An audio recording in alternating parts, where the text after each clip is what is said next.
அல்ஹம்துலில்லாஹ். புகழனைத்தும் அல்லாஹ் ஒருவனுக்கு உண்டாகட்டுமாக. அல்லாஹ்வுடைய அளப்பெரும் கிருபையினால் 4ஆம் நாள் தராவித் தொழக்கூடிய பாக்கியத்தை அல்லாஹ் நம்மவர்களுக்கு வழங்கியிருக்கிறான்.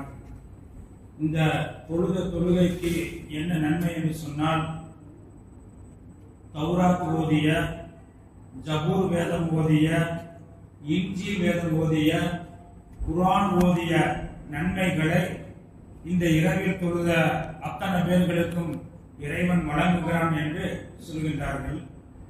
நான் பார்க்கின்ற பொழுது அதிகமாக ஓதக்கூடிய சூறா எது அப்படின்னு சொன்னா, பொதுவா நம்முடைய புழக்கத்தில் தொழுகையாக இருந்தாலும் சரி, அதிகமாக நாம் உபயோகிக்கக்கூடிய சூறா எது என்று சொன்னால் அல்ஹம்து சூரா, சூரா ஃபாத்திஹா சூரா. இந்த சூராவுக்கு தனி மகத்துவத்தை இறைவன் வழங்கியிருக்கிறார். ஒவ்வொரு ரக்காயத்திலையும் அல்ஹம்து சூரா இடம் பெற வேண்டும். இடம் பெறவில்லை என்று சொன்னால் நம்முடைய தொழுகையாக இருக்காது.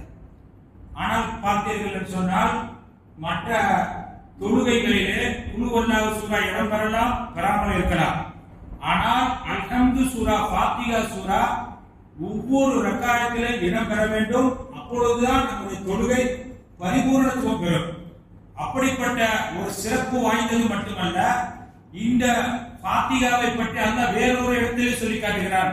வலக்கத் ஆதைனாக சஃப்வாமினல் மசானி வல் குர்ஆனில் அலீம் என்று இந்த 7 வசனம் உடைய இந்த சூரா ஃபாத்திஹா இருக்கிறது.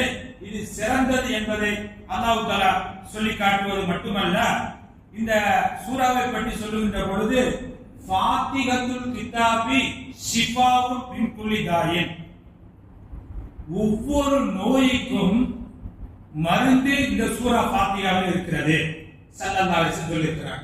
எப்படி நாம என்ன நோய்க்காக இந்த ஃபாத்திஹாவை ஓதுறோமோ, ஓதி விடுகிறோமோ, அதற்குரிய ஷிஃபா, மருத்துவம், மருந்து இந்த ஃபாத்திஹாவில் இருக்கிறது. எப்படி என்று சொன்னா, நம்ம பார்க்கிறோம், பல ஊர்கள்ல பார்க்கிறோம், தொழுதுட்டு வர்றப்ப ஓதி விடுவாங்க. எப்படிங்க, தொழுகையாளிக பெரியவங்களா இருக்கலாம், என்ன செய்வாங்க, தொழுகையில வரிசையில் இருக்கும் சில ஊர்கள்ல பாத்தீங்கன்னாக்க இஸ்லாமியர்கள், இஸ்லாம் அல்லாதவர்கள் எல்லாம் வாசல்ல, பள்ளி வாசலுடைய வாசல்ல நிற்பாங்க. இந்த தொழுதுட்டு போகக்கூடிய பெரியவங்க எல்லாம் அந்த பிள்ளைக்கு ஓதி விடுவாங்க. பாத்தீங்கன்னா சில இடங்களில நானும் பார்த்திருக்கிறேன், டெய்லி அன்றாடம் வருகிறார்கள். அப்ப என்ன காரணம், இந்த பெரியவர்கள் தொழுதுட்டு போகக்கூடிய அந்த பெரியவர்கள் ஊதி விடுகிறார்கள், அவர்களுக்கு ஷிஃபாவை தருது. மீண்டும் மீண்டும் என்ன செய்கிறார்கள், நோய்வாய் பெறுகின்ற பொழுது தங்களையும் பிள்ளைகளை அழைத்து வரக்கூடிய காட்சி தமிழகத்திலே நாம் பார்த்து கொண்டுதான் இருக்கிறோம். என்ன ஓதுறாங்க, சூரத்துல் பக்கராவை ஓதுறாங்களா தொழுதுட்டு போறப்ப? சூரா ஆலை குர்ஆனை ஓதுறாங்களா? கிடையாது. தொழுதுட்டு போகக்கூடிய பெரியவங்க அல்ஹம்து சூரா ஓதி ஊதி விடுறாங்க, ஷிஃபாவை தருது. மீண்டும் என்ன செய்யறாங்க, அது ஷிஃபாவை தந்ததுனால மீண்டும் நோய்வாய் பெற்றால் அதே பள்ளிவாசலுக்கு வருகிறார்கள். அப்ப என்ன காரணம், 1400 ஆண்டுகளுக்கு முன்பு அண்ணல் பெருமான் ஸல்லல்லாஹு அலைஹி வஸல்லம் சொல்லியதுதான், ஃபாத்திஹத்துல் கிதாபி மின் குல்லி ஷிஃபா. அதாவது ஒவ்வொரு ஷிஃபாவுக்கும், ஒவ்வொரு நோய்க்கும் இந்த ஃபாத்திஹாவுல ஷிஃபா இருக்கிறது, மருந்து இருக்கிறது என்று சொல்கிறார்கள். அது மட்டுமல்ல, அல்லாஹ் தஆலா இப்லீஸை படைச்சான். இப்லீஸ் பெரிய கல்வி ஞானம் உள்ளவன். அந்த இப்லீஸ் 4 தடவை அழுதான். அவன் அழுத நேரங்கள் 4 தடவை.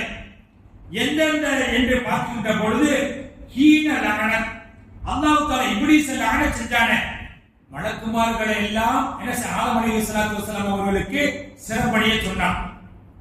ஆனா எல்லா மலக்குமார்களும் சிரமப்படித்தார்கள், இப்லீஸ் சிரமப்படியல. அப்ப அல்லாஹ்வுடைய லஅனத்து அவனுக்கு இறங்கியது. அப்ப அல்லாஹ்வுடைய லஅனத்து இறங்குறப்ப இப்லீஸ் அழுதான். அதே போல அல்லாஹ் தஆலா இப்லீஸை எப்படி சொல்வான், அஜாசீல் அப்படின்னு கூப்பிடுவான். பொதுவா நம்ம பார்க்கிறோம், ஒரு ஆள் கண்ணியமா செல்லமா ஒரு ஆளை கூப்பிட்டு இருக்கப்ப திடீர்னு திட்டினாருன்னா அவருக்கு கோவம் வரும். ஒரு ஆளு 2 பேருக்கு மத்தியில பழக்கம், அந்த பழக்கத்தினுடைய அடிப்படையில் எப்பவுமே என்ன செய்வாரு, வாங்க போங்க அல்லது ஏதாவது ஒரு அழகான பெயரை சொல்லி மகிழ்ச்சி அடையக்கூடிய பெயரை சொல்லி அழைப்பார். இருக்கக்கூடியவர் ஒரு நாள் திட்டுனா என்ன வரும்? கடுமையா கோவம். என்னடா இப்படி அழைக்கக்கூடியவர் இப்படி அழைக்கிறாரு. அதே போல அல்லாஹ் வந்து எப்பவுமே இப்லீஸ் அஜாசி அப்படின்னு அழைப்பான். அப்ப இந்த நாணத்துக்கு பிறகு பார்க்கின்ற பொழுது இப்லீஸ் என்று அல்லாஹ் அழைச்சானே, அழைக்க நேரத்துல இப்லீஸ் அழுதான். அதே போல மற்றொரு நேரம் என்னன்னு சொன்னா சொர்க்கத்தில் இருந்து வெளியேற்றினான். இப்லீஸ அல்லாஹ் சொர்க்கத்திலிருந்து வெளியேற்றினான். அப்படி வெளியேற்றக்கூடிய தருணத்திலும் இப்லீஸ் அழுதான்.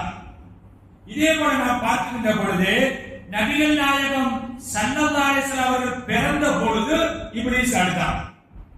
அடுத்ததாக நான்காவதாக பார்க்கின்ற பொழுது ஹீன அன்ஸலஹு ஃபாத்திஹத்துல் கிதாப், அல்ஹம்து சூரா இறங்குறப்பையோ இப்லீஸ் அழுதான். என்ன காரணம்? அந்த அல்ஹம்து சூராவை ஓதி நாம கேட்டா அல்லாஹ் தஆலா நம்முடைய துஆ அங்கீகரிப்பான்.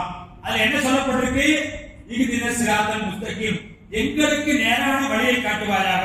ஸிராத்தல் லதீன அன்அம்த அலைஹிம், எவர்கள் மீது நீ அருள் புரிந்தாயோ அத்தகைய ஒரு வழியை காட்டுவாய். மட்டுமல்ல கைரில் மௌலூபி அலைஹிம் வலல்லாலின், அது உன் கோபத்திற்குள் ஆனான வழியும் அல்ல, நேர் வழி தவறியோரு வழியும் அல்ல என்று ஓதி நாம் கேட்டால் நம்முடைய துஆ அங்கீகரிக்கப்படும். அப்ப பார்க்கின்ற பொழுது இந்த அல்ஹம்து சூரா 114 சூறாக்கள் குர்ஆன்ல இருக்கு. அந்த சூறாக்கள் இறங்குறப்பெல்லாம் இப்லீஸ் அழுகல. ஆனா சூரத்துல் ஃபாத்திஹா என்று சொல்லக்கூடிய இந்த அல்ஹம்து சூரா இறங்குறப்ப இப்லீஸ் அழுதான்.